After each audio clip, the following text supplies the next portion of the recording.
Hi everybody, it's the Soap Man, but there's no soap today.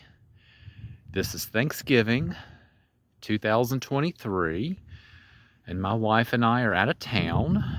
I don't know if you can see the deer across the lake or not, but we're in Roanoke, West Virginia, not to be confused with Roanoke, Virginia, but Roanoke, West Virginia at the Stonewall Resort. We often come up here, especially in the winter months, because they have an outdoor heated pool. And what you're seeing is just a very, very small portion of a huge lake. But anyway, this is where we are. This is the reason I'm not doing soap, because I'm not home. Of course, by the time you see this, I'll already be back home. But I hope you all had a wonderful Thanksgiving.